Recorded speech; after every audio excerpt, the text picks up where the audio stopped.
ડીસા તાલુકાની જૂના ડીસા ગ્રામ પંચાયતમાં ડેપ્યુટી સરપંચ પદ માટે શીતલબેન દિનેશકુમાર દરજી જે પોન્ટિંગ તરીકે જાણીતા છે તેમની બિનહરીફ વરણી કરવામાં આવી છે। જૂના ડીસા ગામની કોમી એકતાની વર્ષો જૂની પરંપરાને જાળવી રાખી આ વખતે પણ સૌહાર્દપૂર્ણ વાતાવરણમાં આ નિર્ણય લેવાયો હતો। જૂના ડીસા ગ્રામ પંચાયતના ચૂંટાયેલા સભ્યોની પ્રથમ બેઠક સરપંચ અમૃતભાઈ પુનડિયાના અધ્યક્ષસ્થાને મળી હતી।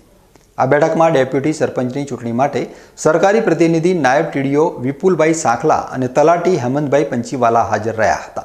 ડેપ્યુટી સરપંચ પદ માટે માત્ર એક જ ફોર્મ આવતા પોન્ટિંગ તરીકે જાણીતા દિનેશ દરજીના પત્ની શીતલબેનને વિજેતા જાહેર કરવામાં આવ્યા હતા। કોમી એકતા માટે જાણીતા જૂના ડીસા ગામમાં ડેપ્યુટી સરપંચની ચૂંટણીને લઈને એક દિવસ પહેલા કુમકુમ કોલ્ડ સ્ટોરેજ ખાતે નગરસેઠ રમેશભાઈ ભાટીના અધ્યક્ષસ્થાને ચૂંટાયેલા સદસ્યોની બેઠક યોજાઈ હતી, જેમાં સરપંચ સહિત તમામ સદસ્યો હાજર રહ્યા હતા।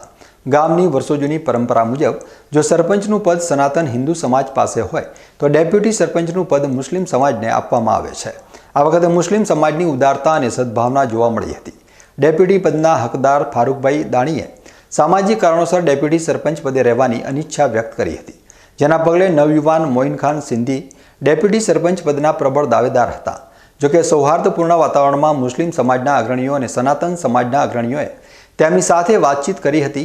સમજાવટના અંતે 2.5 વર્ષ માટે ડેપ્યુટી સરપંચ પદ નક્કી કરવામાં આવ્યું। આ નિર્ણય મુજબ આજે પ્રથમ મહિલા સશક્તિકરણને ધ્યાનમાં રાખીને પૂર્વ તાલુકા ડેલિગેટના ધર્મપત્ની શીતલબેન દિનેશકુમાર દરજીને ડેપ્યુટી સરપંચ પદે નિયુક્ત કરવામાં આવ્યા છે। બીજી ટર્મ મોઇનખાન સિંધીને આપવામાં આવશે। નવનિયુક્ત ડેપ્યુટી સરપંચને ગામ લોકોએ ફુલહાર પહેરાવી ઉત્સાહભેર વધાવી લીધા હતા। આ પ્રસંગે જૂના ડીસા ગ્રામ પંચાયતના સરપંચ અમૃતભાઈ જગમાલભાઈ પુનડિયા અને નવનિયુક્ત ડેપ્યુટી સરપંચ શીતલબેન દરજીના પતિ અને પોન્ટિંગ તરીકે જાણીતા દિનેશભાઈ દરજી સાથે વાતચીત કરવામાં આવી હતી। જૂના ડીસા ગામની ગ્રામ પંચાયતની ચૂંટણી થઈ અને તેમાં મને સાથ સહકાર સૌએ આપ્યો તે બદલ હિન્દુ અને મુસલમાનોનો હું ખૂબ ખૂબ આભાર માનું છું। ડીસા ગ્રામ પંચાયતની અંદર આજે ડેપ્યુટી સરપંચનું ઇલેક્શન કરવામાં આવેલું હતું અને એ ચૂંટણીની અંદર ગામના સાથ અને સહકારથી મારી ધર્મપત્ની ઉપર વિશ્વાસ મૂકી અને તમામ સદસ્યોએ બિનહરીફ વરણી કરી છે તે બદલ એમનો ખૂબ ખૂબ આભાર।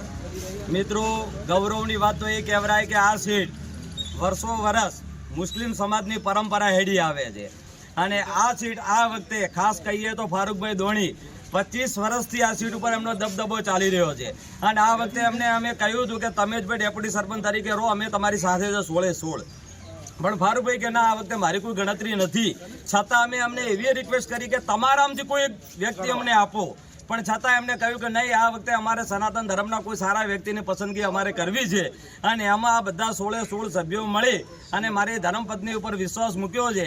ત્યારે ફારૂકભાઈનો તો ખૂબ ખૂબ આભાર, અમારા જે 6 સદસ્યો મુસ્લિમના છે એમનો ખૂબ ખૂબ આભાર, ખાસ કરીને મુસ્લિમ સમાજ એમનો પણ જેટલો મળો એટલો આભાર અને મારો સનાતન સમાજ એમને પણ અમારા 10 સભ્યો મારી સાથે રહી અને બિનહરીફમાં જે સહકાર આપ્યો છે તે બદલ એમનો ખૂબ ખૂબ આભાર।